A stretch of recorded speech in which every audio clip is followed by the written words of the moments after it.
आम्ही संतुष्ट कशावर आहोत? मुख्याध्यापक संघानं रेडीमेड दिलेल्या अभ्यासक्रमाच्या अंदाज. पहिली चूक आपली. सुधारणा काय पाहिजे आहे? अरे बाबा, किमान मुख्याध्यापक संघाचा आहे, एकत्रित आहे, तुझं स्वतंत्र तरी उतरून घे. त्या मी सही करतो रुबाबात, तुमची सहीच नाही ना अंदाजपत्रकावर, शिक्षकांची पण नाही. कुठेतरी येरा बाबा. हे बघा, हॉटेलमध्ये किती वेळा जाताय खायला तुम्ही? रेडीमेड जातो आपण खायला. हॉटेलमध्ये वाढदिवस आहे किंवा घरात कुठला तरी चांगला प्रसंग आहे, 6 महिन्यातून 2 महिन्यातून, काही जण महिन्यातून असतील. प्रासंगिक तुम्ही आनंदोत्सव साजरा करायला हॉटेलमध्ये जा, तर रोज मग रेडीमेड तुम्ही वापरताय, हे तर रोज वापरताय ना. बरं, दुर्दैवानं काय माहिती आहे काय, हॉटेलमध्ये गेलो की आपण मागणी काय करतो माहिती आहे का मॅडम? घरातल्यासारखं काय काय मिळतं इथं? बरोबर, तिथं जाऊन चुलीवरचं काय काय आहे, कमी तेलकट काय आहे, आणि घरात काय सांगायचं, जरा चमचमीत हॉटेल सारखं कर. म्हणजे कधी संतुष्ट आहे का आपण? बघा स्वतःवरून. असू दे. घटक नियोजनाच्या बाबतीमध्ये तुम्ही काय आग्रही पाहिजे माहिती आहे का? मुख्याध्यापक संघाचा आहे किमान ती कागदावरती. आता कागदावर आल्यानंतर आपण म्हणायचं अरे जरा याच्यापेक्षा अजून धड्यांचं क्रमांक लिहिले, नावं आणि त्याचा मुख्य मुद्दे तरी घे. त्याच्या पुढे जायचं असेल तर प्रत्येक पाठाचं काहीतरी पृथक्करण करा पाहिजे ना. त्यासाठी मी मुख्याध्यापक म्हणून मी काय विषय शिकवतोय त्याचं माझं आधी टेबलवर ठेवलं पाहिजे. माझं त्याचं माझा अभ्यासक्रमाचं अंदाजपत्रक ज्यावेळेला मी कॅपिटल आय मोठं असेल, कॅपिटल आय असेल, त्यावेळेला तुम्ही बाकीच्या समोर असणार ना. IMDS पॉवर मधला आय जर कॅपिटल नसेल तर मी नाही बोलू शकणार तुमच्या समोर. माझा आय कॅपिटल. मी या व्यासपीठाच्या बाहेर गेल्यानंतर सर्वांचा मित्र आहे. भाऊ असेल, लहान मोठा भाऊ असेल, मला काही म्हटलं तरी हरकत नाही. पण ज्या वेळेला मी पदानं तुमच्या समोर उभा आहे ना, त्यावेळेला मी माझा शब्द प्रमाणित ना. मी केलेलंच आहे माझं स्वतःचं नॉलेज एवढं. पण मी माझ्याकडे इगो ठेवणार नाही. म्हणजे मी सामान्य, आता इथं नाही आहे, संभाजी पाटील आहे तिथं कस्टडी, मी कागलला कस्टडी, शिंदे सर आहे, सुनील शिंदे, कस्टडी कागलला होती यशवंतराव घाडगे हायस्कूलमध्ये. तेव्हा तुमच्या मॅडम मुलांनी का कोण क्लास शिपाई तुमचा? मुलांनीच ना तुमच्या शाळेतला शिपाई? नाही, तुमच्या शाळेतला मुस्लिम साहेबला चा डबा सुद्धा शिंदे सर बरोबर ना, आम्ही एकत्र बसायचो. त्याला सांगायचं खुर्चीत मी बसतोय ना त्यावेळेला DS पवार साहेब, आता बसतोय की तुझा भाऊ, तुझा डबा मला दे, माझा डबा तू खा. साहेबला नदाबचा डबा सुद्धा मी खात. का त्यांना मालूम नाही मला? शेवटी काय हो, फक्त स्वच्छता आहे का नाही एवढं असलं की बस झालं. कमी अधिक तिखट मीठ सगळ्यांच्यातच आहे का? जन्मजात सगळेच आपण आता चमचमीत खातोय तसं आहे? मी म्हटलं तसंच आहे ना. आता जरा असं चमचमीत म्हटलं की डॉक्टरनं सांगितलं मीठ कमी, ज्यादा वरचं घ्यायचं नाही, गोड जास्त करू नका. मी आता सरांना सांगितलं, सरांनी सांगितलं चहा. आता मी 2 वर्ष म्हटलो चहा सुद्धा बंद केलाय. मला कुठली गोळी चालू नाही, पण मनाचा निश्चय आहे. सकाळी 9:30ला जेवायचं, संध्याकाळी 8ला, मध्ये पाण्याशिवाय काही खायचं. 2 वर्ष झालं काही खात नाही, बडीशेप नाही, काही नाही. ठरवलं काहीतरी वेळ. काय होते, सकाळी 6 किलोमीटर चालायचं अखंडपणे 2 वर्ष. 6 किलोमीटर एकही दिवस चुकला. 6 किलोमीटर चालतोच 100. प्राणायाम 25 मिनिटं करायचं, करतोच. काय झालंच नाही. म्हणजे ठरवलं नाही एकदा बदलायचं. म्हणून मी स्वतः ठरवलं तर वजन माझं 76 किलो झालंय, कमी करायचं. मोजून 11 किलो वजन कमी. काही जण म्हणतील काय म्हणायचं ते, मला माहिती आहे ना माझा अंतर्मत चांगला आहे ना. मला बाईक वरनं जाताना हलकं वाटतं, एकदम भारी वाटतं. ते वाटायला पाहिजे ना, तुम्हाला सुद्धा वाटायला पाहिजे. आता वाटत नाही, मिक्सर मध्येच घालतात. ठीक आहे. अध्यक्षम वातावरण निर्मिती करणे, आता एक गाभा मान्यता आहे त्यामध्ये. अध्ययनक्षम वातावरण निर्मिती करणे. आता वर्गात गेल्यानंतर कसं आहे, वातावरण निर्मिती करणं फार गरजेचं आहे. अध्ययनक्षम वातावरण निर्मिती करायची. जाऊन डस्टरच आपल्यात बसले शिक्षक. काय शिकवायचं आहे त्याला पूरक वातावरण करायला पाहिजे. उदाहरणार्थ वारके सर जरा उभं. आता उदाहरण बघा बरं का, रिपीट होईल कदाचित. एक मुका पाणी पाहिजे असं कसं मागेल? थांबा सांगा ना, कसं मागेल? नाही सर तुम्ही बसा, सांगा कसं मागेल? बरोबर राहील. आणि बस बरोबर अगदी छान. आणि आंधळा कात्री मागेल कसं मागेल? बघा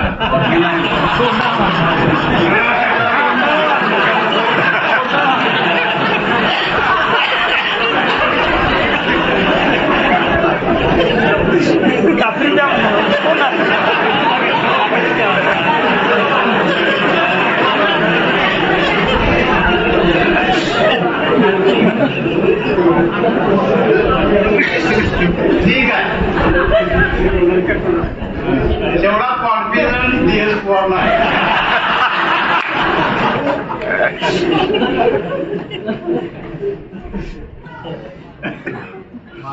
म्हणून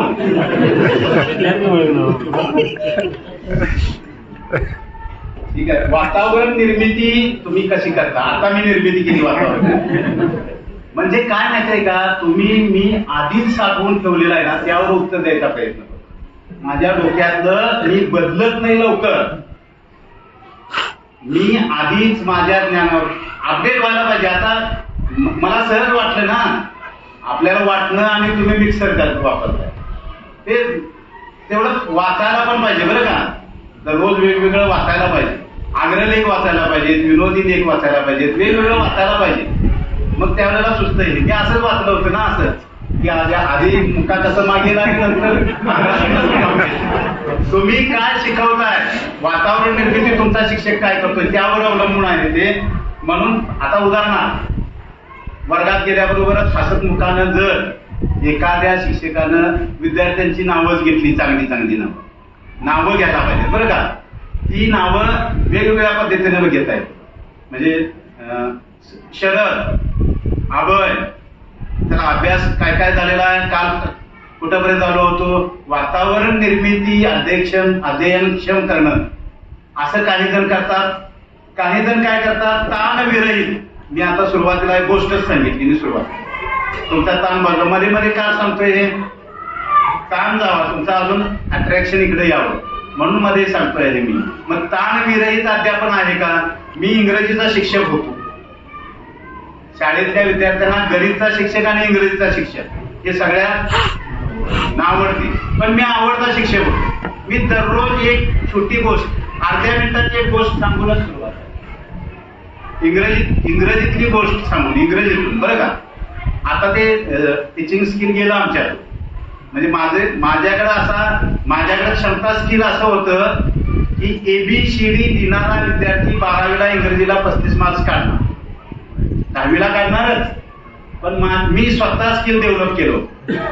12वीला माझ्या वर्गात शिकणारा विद्यार्थी ज्याला ABCD येतं लिहायला A पासून Z पर्यंत, त्याला 35 मार्क्स द्यायची जबाबदारी माझी. मग ते डेव्हलप केलं. त्याला काहीतरी त्यावेळेस त्या अध्यापनाच्या पद्धतीने असतील म्हणा, किंवा माझ्याकडे स्वतःकडे काय असतील म्हणा, तसं तुमच्या शिक्षकांना काय स्किल डेव्हलप केलेत का हे पाहणं गरजेचं आहे. आणि म्हणून त्यानं गट केलेत का, अध्ययनक्षम वातावरण निर्मितीसाठी गट 1, 2, 3 विद्यार्थ्यांचे गट केले.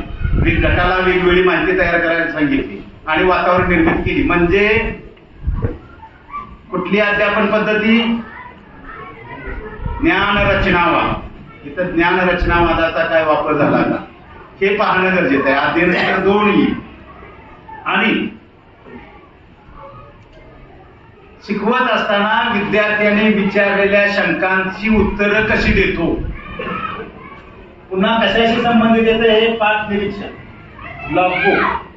विद्यार्थी शंकाच विचारत नाही तर काय समजायचं आपण? रटाळ पाठ झाला, कुणाला काही समजलं नाही. शंका विचारायला पाहिजेत ना. शंका विचारणं फार महत्वाचं आहे. 350 रुपयाला 1 किलो आंबे आणले तर एक कसा पडला असं शिक्षकाने विचारलं. त्यातल्या एका हुशार विद्यार्थ्यानं सांगितलं पिशवी फाटली होती म्हणून पडलं. शंका अशी पण आली पाहिजे. म्हणजे खेळीमेळीच्या वातावरणामध्ये विद्यार्थी आणि शिक्षक असा समन्वय झाला पाहिजे आणि विद्यार्थ्यांच्या अभिव्यक्तीला स्वातंत्र्य आमच्या शिक्षकांनी दिलं पाहिजे. हा उंच स्तर झाला. स्तर क्रमांक 3. तुम्ही कसं मूल्यमापन करताय त्यावर बरंच अवलंबून आहे. आता त्यानंतर वर्ग व्यवस्थापन. आता वर्ग व्यवस्थापन म्हणजे काय? सर्व मुलं ब्लॅकबोर्ड कडे तोंड करून बसतात. ठरलेली जागा आहे. तुम्ही कधीही गेला बेंच नंबर 1 वर कोण असतं? ती ठरलेली 2-3 मुलं. उद्यापासून चालू करा ना. प्रथम येईल त्यानं त्या पद्धतीनेच बसायचं. अजिबात ती तक्रार चालणार नाही. होईल वेगळी पद्धत. दररोज प्रत्येकाला आनंद होईल. मला आज बसायला मिळालं पहिल्या बेंचवर.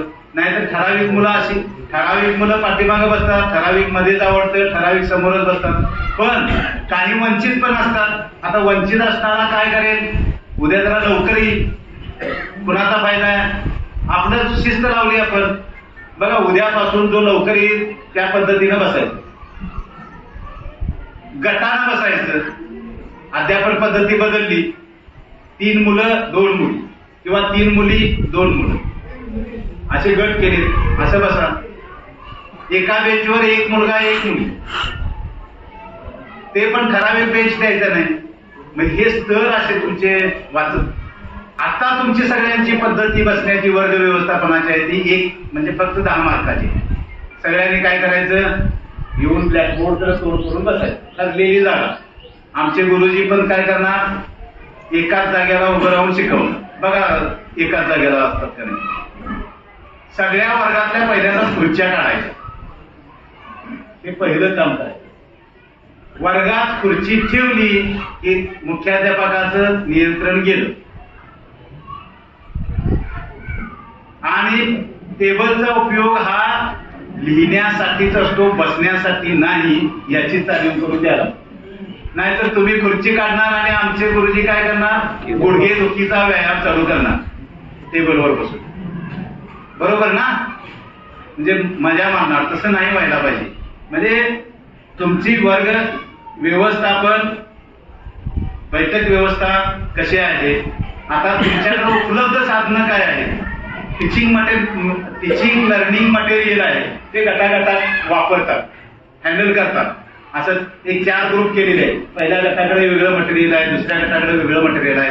अशी व्यवस्था आहे का? मग अशा पद्धतीची व्यवस्था आपल्याला करून घेता येईल का?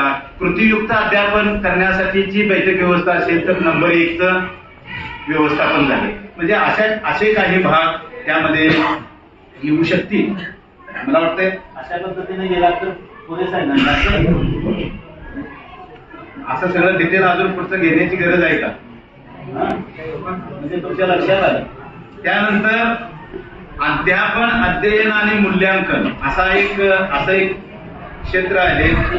त्या क्षेत्रामध्ये गाभा काय आहेत बघतो आणि तुम्हाला याच्याबद्दलची मटेरियल्स काय वापरावी लागतील याबद्दलची माहिती सांगतो. आता समजा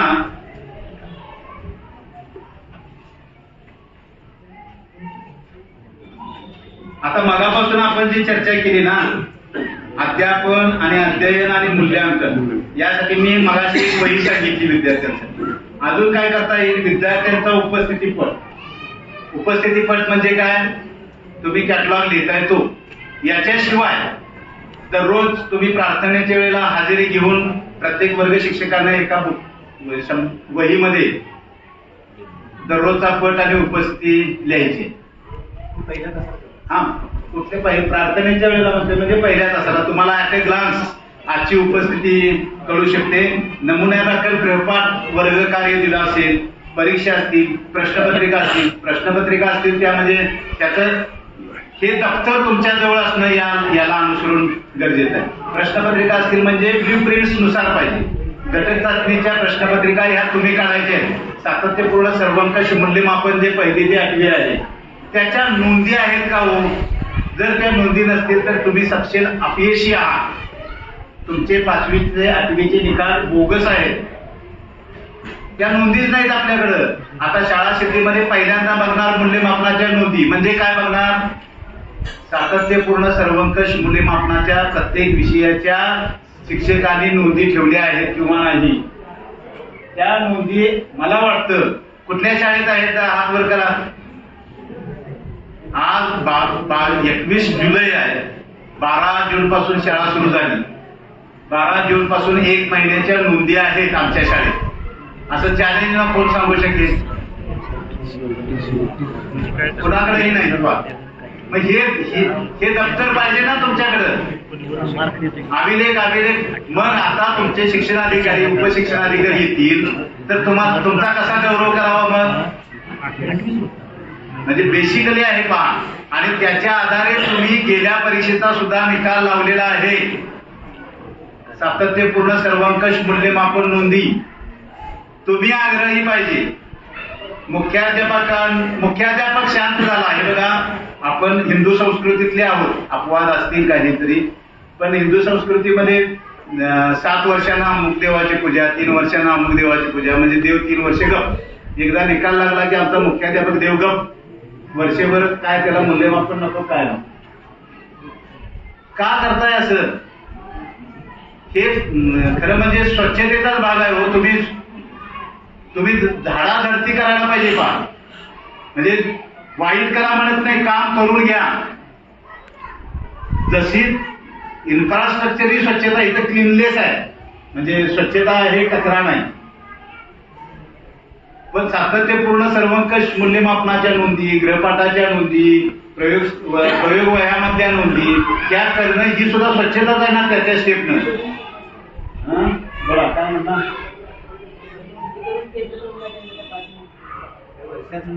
तुम्ही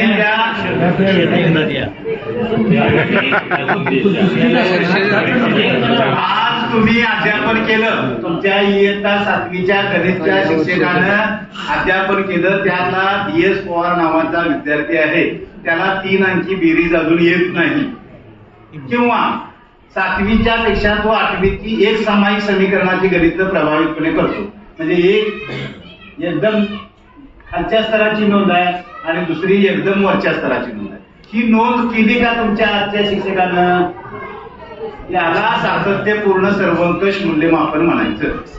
दररोजच्या नोंदी. आता काही वेळेला DS पवारच्या आठवडाभर नोंदीच असणार नाही, कारण सर्वसामान्य चाललाय. म्हणजे किती स्पीड पाहिजे आहे त्याला? तो 75-80 गुणवत्तेनं चाललाय. पण अबाव 95 जात असेल तर वेगळं, बिलो 50 जात असेल तर मागं पडतं. आणि मग अशा नोंदी ठेवल्या तर त्याला पुन्हा पुढं आहे उपचारात्मक नोंदी. उपचाराच्या नोंदी. त्याच्यावर काय उपचार केले कमी पडत असेल तर? म्हणजे तुमच्या वर्गातल्या सगळ्याच गाड्या काय क्रेटा, इनोवा किंवा BMW नाही. मारुती मोटार सुद्धा आहे, मारुती 800 आहेत, वॅगनार आहेत, ग्रँड 10 आहे, ग्रँड 20 आहे, i10 आहे, i20 आहे. त्या वेगवेगळ्या स्पीडनं जाणार आहेत ना. मग मारुती मोटारीमध्ये तुम्ही 12 जण बसला असाल तर गाडी काय होईल हे द्यायचं. आणि इनोवाच्या बाबतीत त्या गतीनं जाईल ना. इनोवा त्या स्पीडनं जात असेल तर त्या स्पीडनं जाईल. पण अजून काय ते रूप काढून जर हायवेला जात असेल 120 स्पीडनं तर मग ते काहीतरी वेगळंच होईल ना, इनोव्हेटिव्ह. असं काहीतरी नोंदी घेणे गरजेचं आहे. आणि म्हणून तुमच्याकडे या सगळ्या नोंद वह्या पाहिजेत. याला अनुसरून अध्यापन आणि अध्ययनाबाबत शाळेच्या प्रमुखांनी किंवा अन्य पर्यवेक्षी यंत्रणा यांनी दिलेल्या सूचनांची यादी, म्हणजे मगाशी मी सांगतोय ते लॉगबुक. तुम्ही हे सातत्यपूर्ण सर्वंकष नोंदी पाहिल्या. असं रॅन्डमली सूचना पाहिजे आहे. उपचारात्मक वर्गाचं नियोजन करा. या विद्यार्थ्याचा एक्स्ट्रा ऑर्डिनरी आहे तर त्याचं अभिनंदन करण्याबद्दलचं पत्र द्या. असं काय तर नोंदी तुमचे असणं आवश्यक आहे. बाबा क्रमांक 1 नवीन शिक्षकांचे उद्बोधन.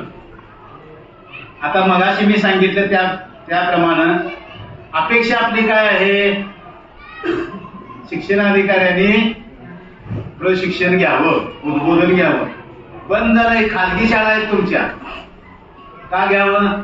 आता म्हणणार सगळी मुलं एक समाजातील मुलं आहेत म्हणून टीईटी आलं.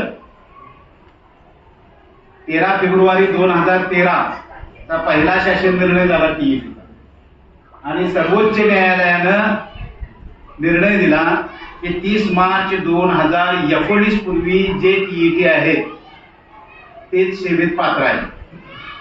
मग त्यामध्ये अमेंडमेंट्स होत गेल्या, सुधारणा होत गेल्या, तो भाग वेगळा, वेगवेगळे टीईटीचे निर्णय होत गेले आणि सर्वोच्च न्यायालयानं सांगितलं की इयत्ता 1 ते 8वी जसं डीएड क्वालिफिकेशन आहे तसं ऍडिशनल शिक्षकाचं क्वालिफिकेशन असेल टीईटी.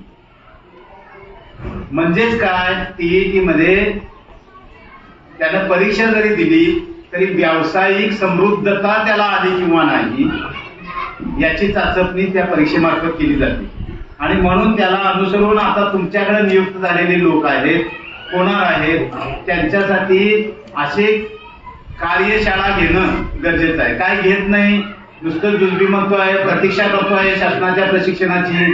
स्तर 1, स्तर 2 काय झाला, कृती शाळांचं आयोजन करतो किंवा उपलब्ध शिक्षकांच्या मार्गदर्शनाखाली अध्यापनाची कौशल्य विकसित करतो, हा स्तर 2. आणि मी आता सांगितलं त्या पद्धतीनं कार्यशाळा घेऊन त्या शिक्षकाची भूमिका काय आहे, विषयाचं अध्यापन काय करायचं आहे, कोणकोणते संदर्भ अध्यापनासाठी त्यानं कलेक्शन करायचे आहे, ह्या सगळ्याची माहिती घेणं म्हणजे नवनियुक्त शिक्षकांचं उद्बोधन करणं. आता मी असंही सांगितलं होतं कागलच्या मुख्याध्यापकांच्या बैठकीमध्ये की प्रत्येक शिक्षकाचं जे टेक्स्टबुक आहे, टेक्स्टबुक पुस्तक शिकवायचं ते दरवर्षी रिबाइंडिंग व्हायला पाहिजे. रिबाइंडिंग म्हणजे काय,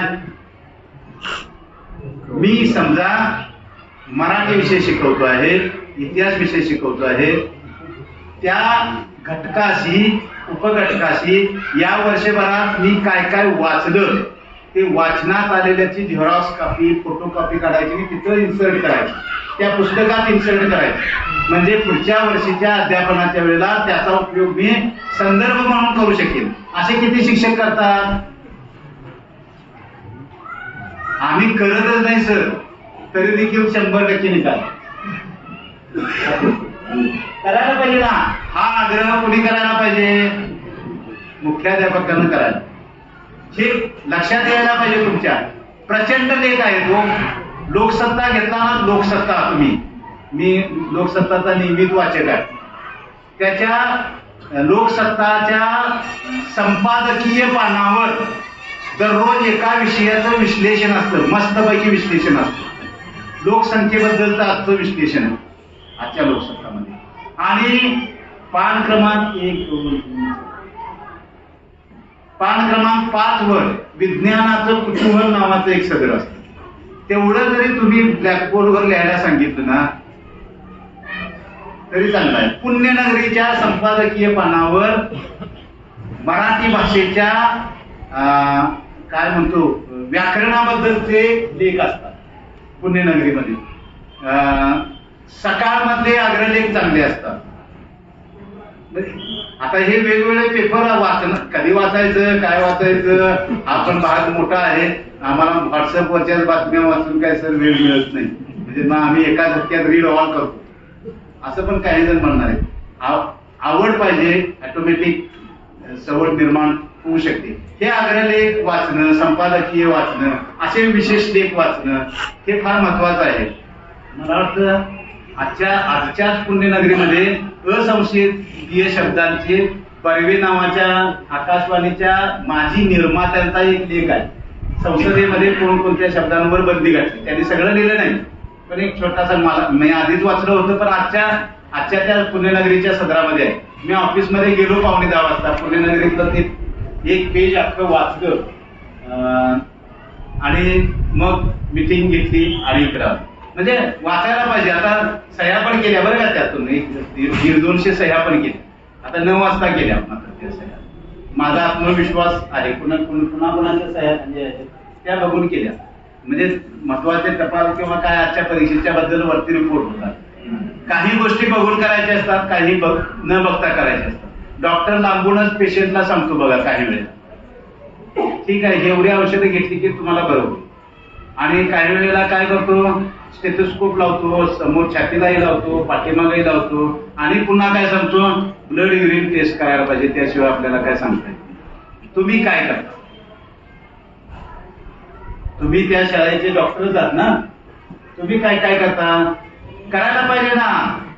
कधी कधी कुणाचं ब्लड युरिन टेस्ट पण करायला पाहिजे, कुणाचं छाती भरली काय बघायला पाहिजे, तशी औषधं पण दिली पाहिजे. कसं आहे माहितीये का, औषधं देताना मात्र टॅबलेट वापरायची का कॅप्सूल वापरायची हे तुम्ही ठरवायचं. म्हणजे टॅबलेट वापरले की जरा कडू लागते, कॅप्सूल वापरले तर कडू औषध बरोबर जातं. मग कधी कॅप्सूल वापरायची, कधी टॅबलेट वापरायची, वेळ प्रसंगी इंजेक्शन करायचं. सर्जरी कुणाची करू द्यायची नाही. एवढं जरा केलं की बाद. सर्जरी म्हणजे बडतर, तिथपर्यंत आपण जायचं नाही. फक्त टप्पे वापरायला पाहिजेत ना. आई बाळ दूध पित नाही म्हणून मांडीत घट्ट आवळून धरते. प्रेम नसतं का हो? धाक दाखवते, कालपाडीत दिन वगैरे घट्ट पकडते ना. कशासाठी? दूध वाटेवर संपू दे म्हणून. तुम्ही कधी पकडलंय जसं घट्ट? आम्ही मोकाटच सोडलेत ना. कुठं पण जा, कसं पण सर, आणि माझं 1 तारखेला डेबिट का क्रेडिट तेवढं बघ, मेसेज आला पाहिजे. तो क्रेडिटच सांगणार, डेबिट झालेलं तुम्हाला कशाला सांगतील कुठं कुठं गेलं. म्हणजे कुठल्या डायनिंग हॉलला काय किती गेलं आणि काय सांगणार नाही ना. कधी घरातल्याला घेऊन, कधी मित्रांबरोबर, कधी स्टाफ बरोबर. असं झालं की मुख्याध्यापक गेला ना, म्हणून जायचं नाही. माझं चॅलेंज असं होतं की कागद तालुका मी 2008 ते 2012 पर्यंत सांभाळला. कुठल्याही मुख्याध्यापकाला लिपिकानं सांगावं, साहेबांना तपासणीला जेवण दिलं किंवा खाजगीत जेवण. साहेबांना घरी मी जेवायला नेलं. नंतर मी कार्यक्रमाच्या अनुषंगानं त्या 4 वर्षात कुठेही जेवलो नाही, जेवणार नाही केला. पण कुठल्याही मुख्याध्यापकांना सांगावं, DS पवारला तपासणीच्या निमित्तानं तेलाला म्हणून 500 रुपये दिले. कोणी म्हणजे आय कॅपिटल आहे त्यासाठी. म्हणजे एवढं बोलणं सहज शक्य नाही. इचलकरंजीच्या मीटिंग मध्ये मी असं सांगितल्यानंतर 2-3 मुख्याध्यापकांनी सांगितलं, साहेब हे शक्य नाही. मी असं सांगितल्यानंतर जेवावं लागतं, करावं लागतं. नाही ना, क्षणभर राग येईल, काय येईल. काही जणांनी प्रयत्न केला स्टाफच्या समोर पाकिट द्यायचा, आणि तशाच पद्धतीतून नाकारला. माझी किंमत त्या पाकिटात होऊ शकत नाही ना. आणि म्हणून चौधरी सर तुम्ही म्हटला की शिक्षणाधिकारी व्हावं असं तुमची इच्छा आहे. त्याबद्दल मी सर्वांचा, सगळ्यांनी प्रतिसाद सुद्धा दिला. माझी स्वतःची इच्छा आहे. कारण मोठा बाजार आहे तो, आणि ते काढणं आपल्याला जमणार. ते माझ्या स्वभावात नाही ना. मी 50 पैसे दिले तर तुमच्याकडनं 1 रुपया घ्यायला पाहिजे. आणि सगळे आता येणार कोण? वारके सर येणार, पवार सर येणार, तुम्ही पण येणार, म्हणणार साहेब माझं जवळच आहे, आम्ही सह्या करणार. म्हणजे फॅक्ट असे आहे, स्पर्धा मोठी आहे, त्या स्पर्धेत आता कसं आहे माहितीये का, सगळीकडे सगळ्या पद्धतीने सगळ्या सोमत्या चालतील असं नाही. कधी कधी प्याद सुद्धा राजाला वजिराला मारू शकतं बुद्धिबळाच्या पटात. सगळे जरी बॉक्स मध्ये नंतर एकत्र जाणार असतील तरी आम्ही समजा कुणाच्या दृष्टिकोनातून, मोठ्या दृष्टिकोनातून वजीर असलो तरी प्याद कधी कधी आम्हाला मारू शकतं. कारण आता खुर्चींवर बसायला कुठल्याही म्हणजे शिक्षणाधिकारीच नव्हे, सचिव पदावर बसायला सुद्धा किंवा सहसचिव पदात बसायला सुद्धा हुशार गरज नाही. मुख्याध्यापक पदावर सुद्धा बसायला हुशारीची गरज नाही. वशिला आणि सेवाज्येष्ठता हे 2 असले की बस झालं. मग कसं करायचं, कसं निभवून न्यायचं. जर सत्ताधारी म्हणजे संस्था चालक विरोधात असतील तर मात्र मुख्याध्यापक पद आपल्याला काटेरी वाटतं, टोचतं ते करू. आणि संस्था आपलीच असेल तर मग मी मगाशी सांगितलं, जे प्रामाणिक आहेत ते प्रामाणिकच, पण उशिरा जाणं आणि लवकर येणं असं घडतं कधी कधी. मग त्याचा त्याचा रुबाब कमी कधी कधी होतो. आणि म्हणून आपण सदिच्छा व्यक्त केल्या, पण मला आता जे पद आहे ते फार समाधानाचं आहे. म्हणून मी 6-7 किलोमीटर चालू शकतो, म्हणून मी फक्त 2च वेळेला जेवू शकतो, म्हणून मी कुणाच्या मिठामध्ये नमक हराम होण्याचा प्रश्नच येत नाही आता इथून पुढे तरी. म्हणजे कशाला काय उगाच काय राहायचं, कोण कसा म्हणेना का, अंतर्मन माझं क्लिअर आहे, बस झालं. माहिती आहे ते तुम्हाला सांगायचं. कोण आला विचारायला, अभिमानानं सांगतो, स्वाभिमानानं सांगतो. आयुक्त कार्यालयातून आता गाडीत बसल्यानंतर मला फोन आला, साहेब 23 मार्च 2007चा अनुकंपाचा एक GR पाहिजे, तो पाहिजे. आयुक्त कार्यालय म्हणजे आहे. मी सांगितलं आता मी प्रवासात आहे, मी ऑफिसला परत गेल्यानंतर माझ्या मोबाईलमध्ये मला आता शोधता येणार नाही, स्क्रीन लहान आहे, पण माझ्या पेन ड्राईव्ह मध्ये आहे. मी माझ्या लॅपटॉपला लावून तुम्हाला तो सेंड करेन. म्हणजे बस झालं. त्यांना माहिती आहे उपयुक्तता आपली. भले भांड गरम भांड उतरायला चिमटा वापरेनात का, पण त्या चिमट्याला त्यावेळेला कालापुरतं तरी महत्व आहे असं मी समजतो. म्हणजे मी कापड म्हणत नाही, पण चिमटा म्हणून काम करायचं आहे. कुणाला कसलीही अडचण आली तरी मी अगदी गडबडीत असलो तरच तुमच्या फोनकडे दुर्लक्ष करेन, नसेल तर अगदी 100% सांगेन. महाराष्ट्रातले जवळजवळ 25 ते 30 शिक्षण अधिकारी माझ्या संपर्कात असतात. याबद्दल काय करायला पाहिजे, काय निर्णय घ्यायला पाहिजे मला जरा सांगा. पण जे ज्यांचं रेप्युटेशन चांगलं आहे त्यांना मी स्पष्ट सांगतो, ज्यांचं रेप्युटेशन चांगलं नाही त्यांना मी सांगतो माझ्याकडे वेळ नाही आता आणि मी गडबडीत आहे. म्हणजे त्याचा उपयोग पण चांगला व्हायला पाहिजे ना. उपयोग जर माझ्याकडून घेणार GR आणि तिथं ते चंद्र कले कलेनं वाढायच्या ऐवजी किलोने जर वाढायला लागला तर ते आपल्याला बरं वाटणार नाही ना. म्हणजे असंही काही वेळेला असू शकतं. असो, नवनियुक्ती कर्मचाऱ्यांच्याकडून आपण जरा बाजूला गेलो. शिक्षकांची उपस्थिती, आता शिक्षकांच्या गैरहजेरीच्या कारणासह उपस्थिती रेकॉर्ड शाळा राखते. आता याला गैरहजेरी आणि लेट कमर्स, आमचं पॅनेल काय विचारणार माहितीये का, लेट मस्टर. आणि तुम्ही काय सांगताय मग, आमच्यात लेट कोणी येत नाही, असं असतं का हो? असं कधीच शक्य नाही ना. 10-15 मिनिटं असतं ना. मग मुवमेंट रजिस्टर पुढचं आलं. मुवमेंट रजिस्टर म्हणजे काय, हालचाल रजिस्टर. तुम्ही जाऊन बघायचं, तुमचा शिपाई 4 महिन्यापूर्वी शिक्षणाधिकारी कार्यालयात गेला तर परत आलाच नाही, परत आल्याची नोंद नाही. अनुभव सांगतोय बरं का. मुख्याध्यापकाने आणि लिपिकाने जायचं, तुम्ही पगार बिल द्यायला गेलेला आहात, ते परत आलेला नाही. म्हणायचं का अपडेट ठेवा, लेट मस्टर ठेवायला पाहिजे, हालचाल रजिस्टर ठेवायला पाहिजे. हालचालीवरून आल्यानंतर तुमच्या कर्मचाऱ्यांनी नोंद केली पाहिजे. कुणाचं काय होईल सांगता येत नाही. ऍक्सिडेंटच झाला, ऍक्सिडेंट झाला, इन्शुरन्स कंपनी विचारेल हा शाळेत होता का, होता. मुवमेंट मस्टर लिहिलंय का, नाही. मग दोषी कोण? मग असं काय किती दिवस चाललं? तुम्हाला जर जजनं बोलवलं तर तुम्ही काय देणार, उत्तर काय देणार? अनेक बाबी आहेत साहेब. लेट मास्टर मध्ये लेट टायमिंग किती, 5 मिनिटं, 15 मिनिटं लेट. 15 मिनिटं. शाळेची वेळ किती, 11, 11:15 वाजेपर्यंत लेट चालू शकतं. अशा 3 लेट झाल्या की 1 रजा. 11:15 पुढे 11:15 पुढे आले की त्यांना रजा घ्यावी. अर्धी रजा देईल, पूर्ण रजा देईल. करायचं झालं तर बरं काय, विश्वासात घेऊन सांगाय. हे सगळं लगेच उद्यापासून करा म्हणत नाही मी. तुम्ही उद्या मिटिंग घ्या, म्हणजे हे असं आपल्याला करावं लागेल. आता आपल्याला सुधारावं लागेल. कारण 1 जुलैची वेतनवाढ आपण सर्वांनी घेतली. त्यांना समजावून सांगा, 1 जुलैला आपल्याला जी वेतनवाढ मिळालेली आहे त्याचा पगार आपला ऑगस्ट मध्ये आपल्या खात्यावर 2 तारखेला जमा होईल.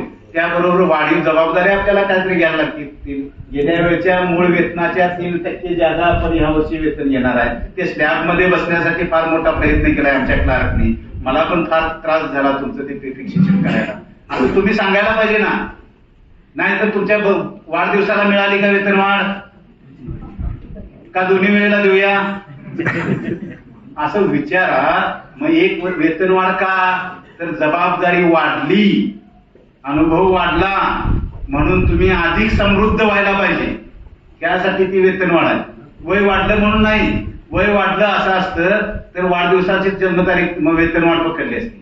ही जबाबदारीची जाणीव करून देण्याची पावती आहे, लक्षात घ्या. म्हणून विश्वासाने घ्या, त्यांना हे क्लिअर सांगा, बाबा आपल्याला बदलावं लागेल, मी बदलतो, सगळं बदललं बा.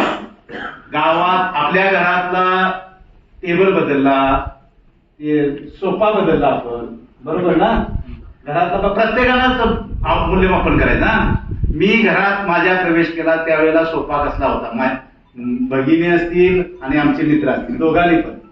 टीव्ही कसा होता, रेडिओ कसा होता, माझं ड्रेसिंग टेबल कसं होतं, आता बदललं.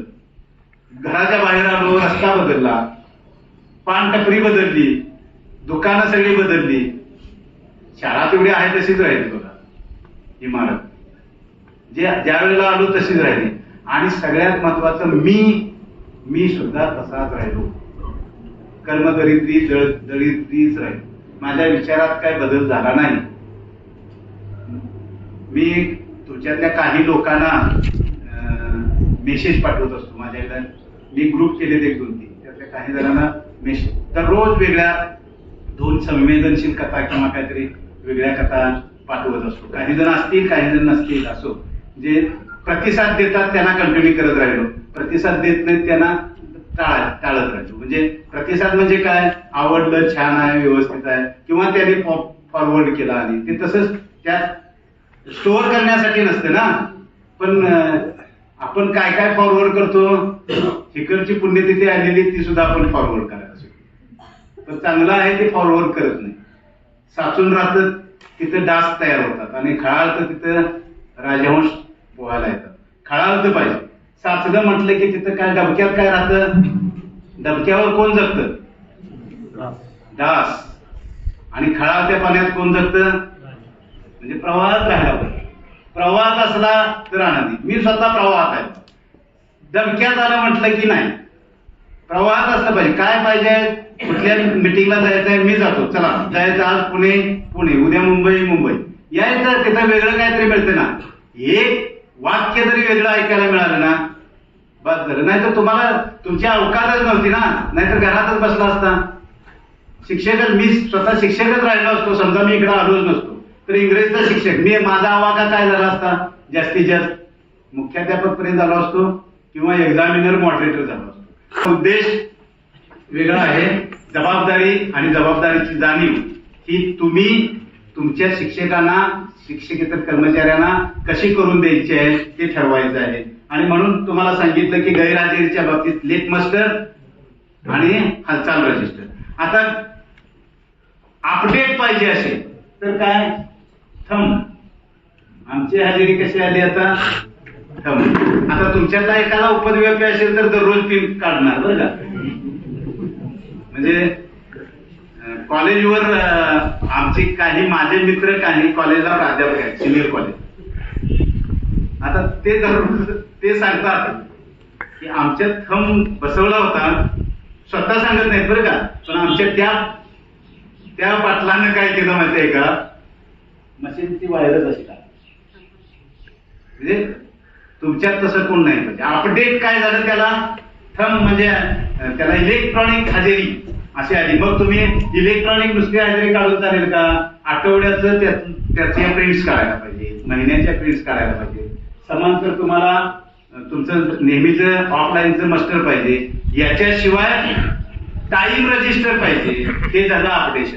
टाइम रजिस्टर माहिती आहे का, टाइम रजिस्टर म्हणजे DS शाळेत आले, किती वाजता आलो मी शाळेत, 9:45. आता VG पवार येणार आहे, किती नेतील हो, 9:45च्या आत ते येऊ शकतात का. आता त्यांनी दिली 10:10. नंतर चौघे आले, त्यांनी काय द्यायचं, 10:10च्या नंतरचीच द्यायला पाहिजे. शेवटचे समजा बुगडे सर आले 11 वाजता, आता लेट मास्टर म्हणते ते 11 वाजता आले. आता 11 नंतर येणारा लेट ऑटोमॅटिक समजेल का नाही. आता काय विषय आहे की कोण मी लेट किती मिनिटांनी काय म्हणायचे, टाईम रजिस्टर. म्हणजे 11 नंतर आला की आता पाटील सर आले 11 झाला, त्यांना निमूटपणे 11 द्यायला लागेल. कोणी केलं इम्प्लिमेंट? हे शिंदे सरांनी केलं. म्हणजे बघा हे असं सगळं आहे. करा, हे करू शकताय काय? त्याला किती खर्च आहे मागापासून सांगतोय मी. त्याला खर्च आहे का हो? फक्त मन पाहिजे, मन तुम्ही आणायला पाहिजे मनात, आणि करायला काय हरकत नाही ना. तुमचे बहुतांशी शिक्षक हे 10:30 येतात, बरोबर आहे. बहुतांशी ठराविक 1-2 जण आहेत ना, त्रस्त व्यस्त मस्त स्वस्त, मी सांगितलेलं आहे माझं तुम्हाला.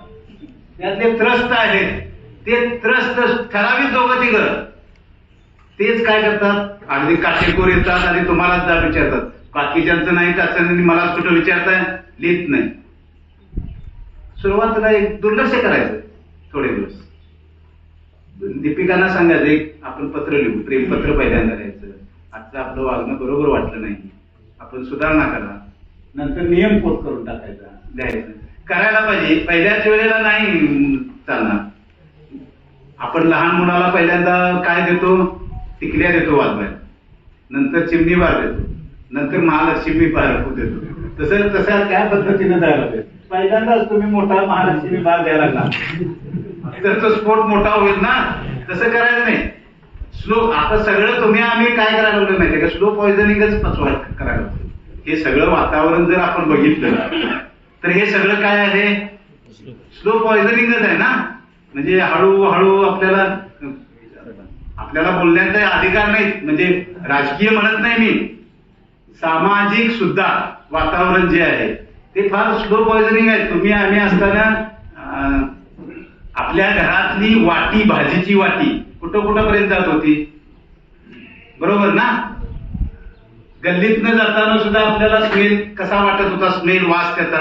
आता पहिल्यांदा दरवाजे सगळे पॅक.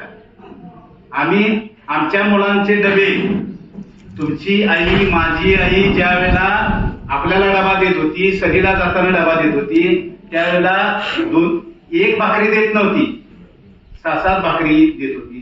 चपातीचा जन्म व्हायचा होता मला वाटतं. म्हणजे अगदीच रेअर मोठ्या ह्याच्यातच भाकरी देत होती, भजी देत होती, भाजी काहीतरी विशिष्ट देत होती. आणि जाताना सांगत होती तुझ्या दोस्तांना वाट, मित्रांना म्हणता येत नव्हतं, तुझ्या दोस्तांना पण वाट. आणि मग आपण मिळून खात होतो. आता काय करतात मॅडम, आता काय होतंय, श्वास घ्यायचा, श्वास. कारण सगळ्या नोकरीला येणार ना, कधी भाजी करायची, ब्रेड घ्यायचा, त्यावर श्वास होतायचा. चुकून झाली तर भाजी, बरं का. म्हणजे सगळ्यांना म्हणत नाही मी. आणि तो श्वास द्यायचा आणि सांगायचं काय, एकट्यानं खायचं, कुणाला द्यायचं नाही.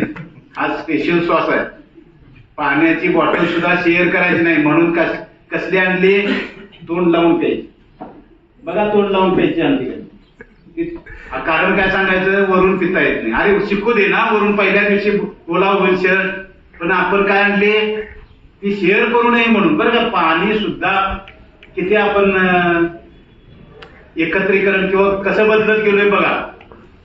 म्हणून तुमच्या शाळेमधलं उपस्थितीचं रेकॉर्ड जे आहे ते मगाशी सांगितलं त्या पद्धतीनं लेट, थंब, टाइम रजिस्टर, हे सगळं त्या पद्धतीनं करून घ्या. जबाबदाऱ्या सोपवणे आणि कामगिरीचे ध्येय स्पष्ट करणे. आता उदाहरणच घेऊया, शाळा सिद्धीचं रेकॉर्ड कुणी करायचं, जबाबदारी कुणी करायचं. लिपिक म्हणणार मी नाही, मुख्याध्यापक म्हणणार मी मुख्याध्यापक. मग काय करायचं, लिपिक सांगणार मला माझ्याकडे रेकॉर्ड नाही. प्रत्येक क्षेत्र वाटून द्या ना. एक क्षेत्र एका शिक्षकाला, 2 शिक्षकाकडे, 3 शिक्षकांकडे, आणि त्या जबाबदाऱ्या निश्चित करा. तशाच पद्धतीनं शाळेतल्या प्रत्येक कामाची जबाबदारी निश्चित करायला पाहिजे. त्या जबाबदारीचं स्पष्टीकरण काय करायला पाहिजे. आता वेळापत्रक कुणी करायचं, अंदाजपत्रकाचं संकलन कुणी करायचं. आपले 2-3 ठरलेले आहेत. काय 2-3 जबाबदारी आपल्या निश्चित आहेत. फिजिकल टीचरनं प्रार्थना घ्यायची, वेळापत्रक सिनियर मोस्ट टीचरनं करायचं, आणि गॅदरिंग आणि स्नेहसंमेलन. बाकीच्या जबाबदाऱ्या नाही असं आपल्याला वाटतं. नियोजन पाहिजे. मी तर असं माझ्याकडे आहे, मी काल आंबोकर साहेब माझ्याकडे आले, अंबोकरच नाही, चोते साहेब डेप्युटी डायरेक्टर बोर्डात आले. मी त्यांना सांगितलं, साहेब आपण विभागासाठी मुख्याध्यापकांचं आणि शिक्षण अधिकाऱ्यांचं मासिक नियोजन करा. तर ते म्हटले, मग लगेच म्हटले आता दुसरं कोण करणार, तुम्हीच करायला पाहिजे. म्हणजे डेप्युटी डायरेक्टर सॉरी साहेब म्हणतो, म्हणजे मी माझ्याकडे तयार आहे, आता पाहिजे म्हटला तर माझे मोबाईल क्लिक झाले की मुख्याध्यापकांचं नियोजन, शिक्षण अधिकाऱ्यांचं नियोजन. पण प्रॅक्टिकली यायला पाहिजे ना, अजून काहीतरी अपडेट झालेलं आहे किंवा काय बदललेलं आहे.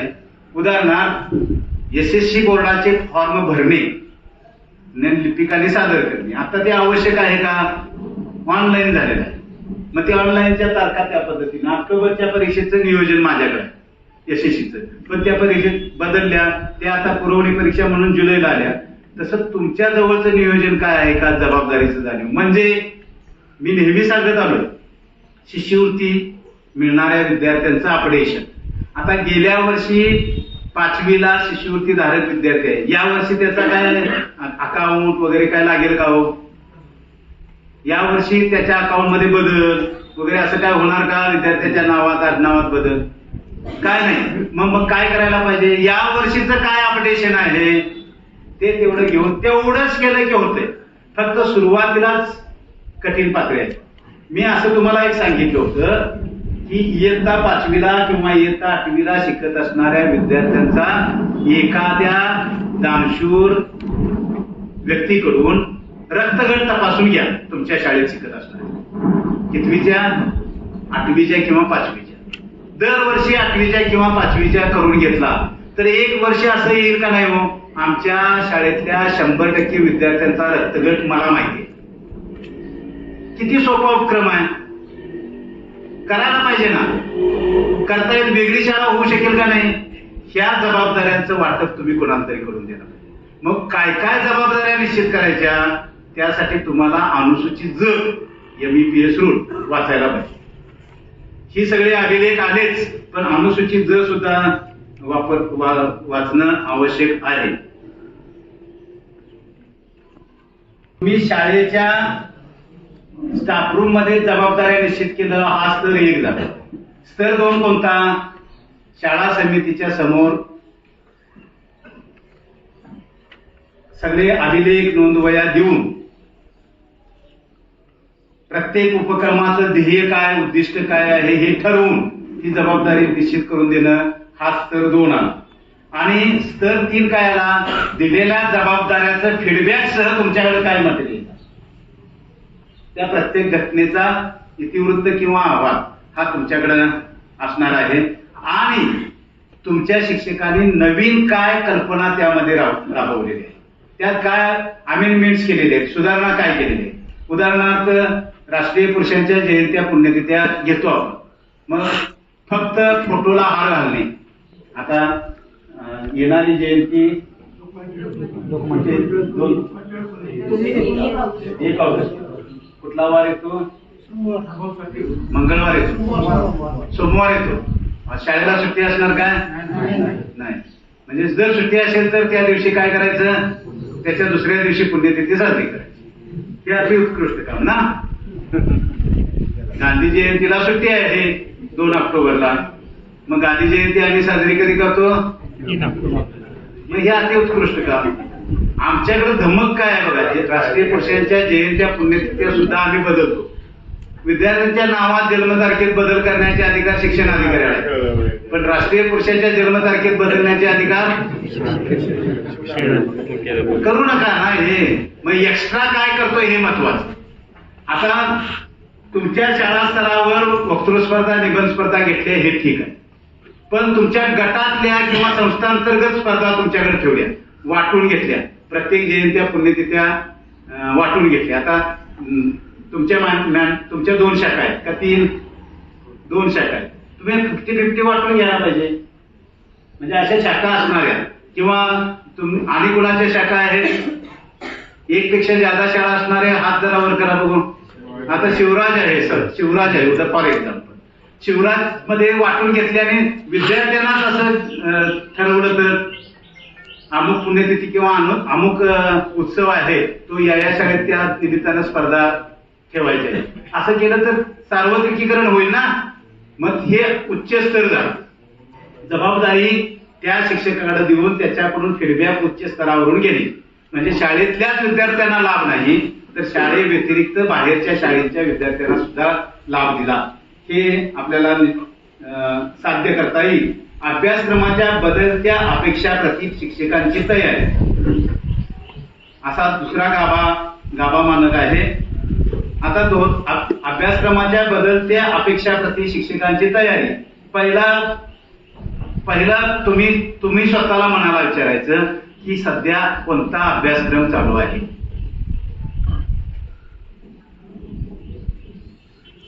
काय अभ्यासक्रमाचं नाव सांगता येईल? कोण सांगू शकतं?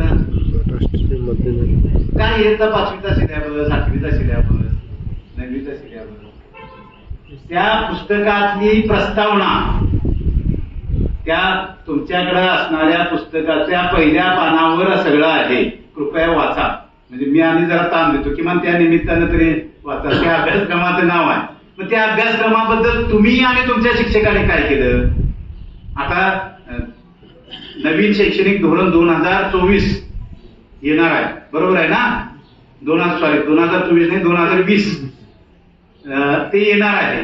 किती जणांनी वाचलं आहे का? मोबाईल मध्ये माझ्याकडे आहे बरं का. आता तुम्ही म्हणाल तुमचं कामच आहे. तुमचं नाही. आज इम्प्लिमेंट करणार कोण? तुम्ही सर्वजण आहात. मग तुमचा शिक्षक कितपत त्याबद्दलचा जागृत आहे? मग त्यांना फक्त अभ्यासक्रम वाचलेला आहे. अभ्यासक्रम वेगळा आणि पाठ्यपुस्तकं वेगळी, हे लक्षात घ्या. तुम्ही बोलताय तुमच्या मनात येते ते पाठ्यपुस्तकांबद्दलच आहे. मी बोलतो आहे ते करिक्युलम आणि सिलेबस, हे दोन भाग वेगवेगळे आहेत. मी बोलतो आहे ते करिक्युलमचं, तुमच्या मनात आहे ते सिलेबसचं. तुमच्या मनात आहे कविता आहे, पद्य भाग आहे किंवा इतिहास आहे, युरोपचा इतिहास, औद्योगिक क्रांती, हा झाला सिलेबस. करिक्युलम वेगळा आहे, काय नेमकं शिकवायचं आहे. तर त्याला जरा डीप जावं लागेल, तसा अभ्यास करावा लागेल. तो करता येतोय का, तुमचे शिक्षक करतात काय पहा. आता दुसरा स्तर काय आहे? अभ्यासक्रमाला अनुसरून शिक्षकांनी आपल्या अध्यापन पद्धतीत काय काय बदल केला, मेहनत काय काय. म्हणजे तो अभ्यासक्रम शिकला, संदर्भ ग्रंथ गोळा केलेले आहे, अध्ययनाचं साहित्य त्यानं तयार केलेलं आहे. आणि उच्च स्तर काय आहे? त्याने संदर्भ सगळे गोळा केलेले आहेत आणि त्यावर आपल्या सहकार्यांबरोबर चर्चा केलेली आहे. आता मगाशी मी जसं सांगितलं 2047चा भारत काय असेल त्याचे संदर्भ साधणं एवढं सोपं नाही. कारण ह्या 10 वर्षामध्ये 2005च्या दरम्यान मोबाईल नव्हता आणि जसा मोबाईल आला तसा बरीचशी क्रांती झाली. आता टेलिफोन अस्तित्वातच नाही. BSNL कंपनी आउटडेटेड व्हायला लागली. मी तर सांगितलं मागं तुम्हाला बोलले नोकिया, राजदूत गाडी, अँबेसिडर गाडीचं काय झालं, ते अपडेट झाले नाही. त्या मोबाईलमुळे काय काय गेलं सांगायला नको आहे. म्हणजे घड्याळ जाता जाता पुन्हा नवीन काहीतरी घड्याळात आलं म्हणून आता घड्याळ पुन्हा वापरायला लागलेले. पण त्यातला कॅमेरा आता मगापासून फोटो काढायला लागले. ते फोटो किंवा इथं उभं राहावं सरांनी सांगितलं. मी फोटोग्राफरकडे बघत होतो. कोण फोटोग्राफर होते? म्हणजे आपल्याच तेच झाले फोटोग्राफर. गेलं ना. माझ्यात काय बदल झाला, पुढचं काय बघितलं, आमच्या शिक्षकांनी पुढं काय सिलेबसनुसार केलं, हा उंच स्तर होऊ शकेल. शिक्षकांच्या कामगिरीची देखरेख हा पुढचा गाभा आहे. आता शाळा प्रमुख हा पहिला सुपरवायझर आहे, तपासणी अधिकारी आहे. मग ते CRC BRC हे केंद्र प्राथमिक शाळेला आहेत बरं का. पण तुम्ही पहिले सुपरवायझर आहात. तुम्ही काय काय सुपरविजन केलं ते पाहिजे. लॉगबुक भरणं वेगळं. आता मगापासून चर्चा केलेली अध्यापन पाहणार तुम्ही लॉगबुकच्या वेळेला, पण अध्यापना व्यतिरिक्त शिक्षकांचं सुपरविजन करणं म्हणजे तपासणी करणारा पहिला अधिकारी कोण? मुख्याध्यापक. तो सुपरविजन करतो म्हणजे ज्याच्याजवळ सुपर व्हिजन आहे, व्हिजन दृष्टी सुपर आहे, ज्याच्याजवळचं व्हिजन सुपर आहे तो सुपरव्हिजन करणार. मग तुमचं व्हिजन सुपर करायसाठी आधी तुमच्याजवळ पाहिजे ना काहीतरी, ते मिळवायसाठी मग मगापासून आपण जी काय चर्चा केलेली आहे त्या पद्धतीनं आपल्याला जावं लागेल. म्हणून मी आता सांगितलं की पहिला तपासणी अधिकारी म्हणून तुम्ही पाहिजे. आता त्याच्यानंतर शिक्षकांनी तपासणीनंतर स्वतःच्या कामात सुधारणा करण्यासाठी काय काय केलं हा दुसरा स्तर, त्याचे अभिलेख आपल्याजवळ. म्हणजे तुम्ही सूचना दिल्या, फलक लेखन रंगीत खडूनी होणं आवश्यक आहे. काय केलं का सुधारणा? शिक्षकांनी सुधारणा केलेल्या नसतात. आता इतकी उपलब्धता पाहिजे बरं का. चित्रकला शिक्षकांनी, आता चित्रकला शिक्षकांचं तुम्ही ऑब्झर्वेशन करता कला विषयाचं असं गृहीत धरू, आणि कला विषयाच्या बाबतीत तुम्हाला अशी अपेक्षा आहे की शिक्षकांनी चांगल्या कलाकृतीचं प्रदर्शन करावं. मग तो काय करतो, 6 महिन्यातनं किंवा वर्षातून एकदा गॅदरिंगच्या वेळेला प्रदर्शन, चित्रांचं प्रदर्शन करतो. आपण ऍक्सेप्ट करायचं नाही ना. एक नोटीस बोर्ड ठेवायचा, दर महिन्याचं उत्कृष्ट चित्र 2-3 लावायची सर, त्यात झालेला बदल, जबाबदारीची झालेली जाणीव, त्याचे अभिलेख, हस्ताक्षर चांगलं त्याचे अभिलेख, स्वतःवर हस्तलिखित विद्यार्थ्यांनी दिलं त्याचे अभिलेख, विद्यार्थ्यांनी मोर पिसं, विविध पक्ष्यांची पिसं गोळा केली, पानं गोळा केली विज्ञानाच्या अनुषंगानं, ऐतिहासिक काहीतरी संदर्भ गोळा केले. आता रशियामध्ये युद्धाची पार्श्वभूमी चालू आहे, मग तिथल्या लढाईच्या संदर्भात काय तह झालेत किंवा काय आहे, सध्याची महाराष्ट्राची राजकीय स्थिती आणि अरुणाचलची 2013-14 दरम्यान झालेली स्थिती कंपॅरिझन करतोय. तो नागरिक शास्त्राबद्दल काहीतरी लिहितोय. म्हणजे आजची महाराष्ट्राची स्थिती जशी आहे तशीच अरुणाचल प्रदेशाची 7-8 वर्षापूर्वी काँग्रेसच्या 40 आमदारांपैकी 20 आमदार फुटून बाहेर गेले आणि ते भाजप बरोबर गेले. मग काय स्थिती होती, त्या 11वी-12वीच्या पॉलिटिकल विभागाला करता येईल, म्हणजे करता येईल असं हे कंपॅरिझन. असं काय उच्च स्तरावर जाऊन आपण करतो, नाहीतर काय आपण 11वी-12वीच्या संदर्भात काय असं करतो. मी काय 11वी-12वीला नसतो, ते बघतात त्यांचं ते म्हणजे तुमचंच ते अपत्य आहे. तुमच्या सहीनं तिथल्या लोकांचे पगार निघतात, तुम्ही जबाबदार आहात, तिथलंही काहीतरी वेगळं पाहिजे. तुमच्याकडे तुमच्या त्या फुल स्ट्रेंथनं ती विंग्स चालली पाहिजे. यासाठी तुम्हालाही काहीतरी वेगळं करावं लागेल. आणि म्हणून माझं 5वी ते 10वी पर्यंतचं काम असंच पाहिजे. याच्यापेक्षा ज्यादा आपण त्या शिक्षकांच्यावर देखरेख ठेवायची असेल तर पुन्हा पुढे जाऊन, मी आता पहिलं सांगितलं, शाळा तपासणी अधिकारी या नात्यानं तुमची तपासणी, त्याच्या कामात सुधारणा, त्यानं काय काय केलेलं आहे आता चर्चा करतोय त्याप्रमाणे, आणि त्याच्या पुढं विद्यार्थ्यांच्या मध्ये काय प्रगती झाली त्याच्या नोंदी काय काय आपण ठेवल्या. म्हणजे सुपरव्हिजन अथॉरिटीने सांगितलेल्या सूचनांप्रमाणे शिक्षकांनी काय कार्यवाही केली आणि शिक्षकांनी काय कार्यवाही केली त्या अनुसरून काय पुढची प्रगती झाली. म्हणजे विद्यार्थ्यांची प्रगती, संपादन पातळी आणि या सगळ्या बाबींवर विद्यार्थी शिक्षक येऊन एकत्रित काय कृती करतायत, क्रियाशील काय झालेत याच्या नोंदी ठेवायच्या. म्हणजे ती सर्वोच्च पातळी झाली. शिक्षकांचा व्यावसायिक विकास असा पुढचा भाग आहे. व्यावसायिक विकासामध्ये पहिला भाग काय येईल की शिक्षक प्रशिक्षणाला जातात. आता शिक्षकांना प्रशिक्षण केलं, काही वेळेला कंपल्शन असतं, काही वेळेला निवड श्रेणी, वरिष्ठ श्रेणीचं अभिलाषा असते. म्हणजे करतोय आपलं काय, कशासाठी काय शिकवलं, बरीचशी ट्रेनिंग अशी आहेत बरं का. आमचं ट्रेनिंगला जायचं आणि चर्चा कशाची, दुपारचं जेवण कसं झालं त्यावर. म्हणजे दुपारचं जेवण चांगलं असेल तर ते यशस्वी ट्रेनिंग, स्मार्ट पीटीची झाली ट्रेनिंग. काय फरक झाला का हो? ट्रेनिंग त्यानं व्यवसायाला अनुसरून घेतलं का, त्यातलं काय शिकलं का? आता आमची वरिष्ठ श्रेणीची, निवड श्रेणीची तुमच्यातल्या कित्येक जणांनी ऑनलाईन ट्रेनिंग दिली असते. तुमचा शिक्षक कशा पद्धतीने करतो, त्याचा फीडबॅक काय आहे, त्यानं ट्रेनिंग करून आल्यानंतर त्याच्यात काय बदल झाला ते पाहणं गरजेचं आहे. आपण उदाहरण असं गृहीत करू, एक उदाहरण असं, शैक्षणिक सहली निघतात का हो? निघतात. तुमच्या सहल प्रमुखानं मुख्याध्यापकाकडे कधी अहवाल दिला का? शैक्षणिक काय अनुभव आले सहली, तो घ्या. म्हणजे हे असं पाहिजे, घेत असतील त्यांचं अभिनंदन. आता मुख्याध्यापकांना एक अभ्यासक्रम कंपल्सरी करायला लावलेला आहे, DSM, बरोबर ना? हा, DSM, diploma school management, Yashwantrao Chavan मुक्त विद्यापीठाचा तो आहे. त्यामध्ये असं म्हटलंय की मुख्याध्यापकांनी हा शासन निर्णय होण्याच्या 5 वर्षाच्या आत, बरोबर ना, हा कोर्स होणं गरजेचं आहे. म्हणजे कुठल्या दिनांकापासून 5 वर्षाच्या आत हो? शासन निर्णय निर्गमित झाल्याच्या दिनांकापासून का मुख्याध्यापक झाल्यापासून?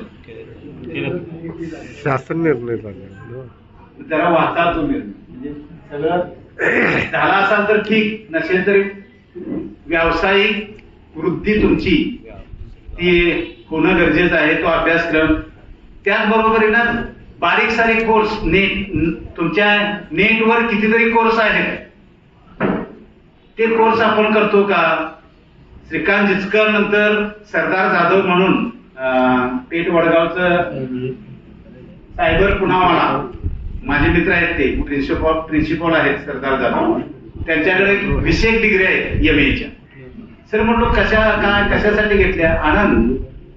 मी काय केलं, BA ढेकर जास्त आली तर काय केलं, MA कंसात लिहितोय आणि MA HONS. जरा चुकतंय, ते हॉर्स पाहिजे होतं. बघा काय अल्पसंतुष्ट ना आपण. त्यामुळं असं होतंय, आपल्या शिक्षकांना ही अशी व्यावसायिक समृद्धी करण्यासाठी प्रयत्न करा. आता यासाठी रेकॉर्ड काय लागेल? नियमावली. म्हणजे मी आता मगाशी सांगितली ती नियमावली, 1981 ची नियमावली अनुसूची.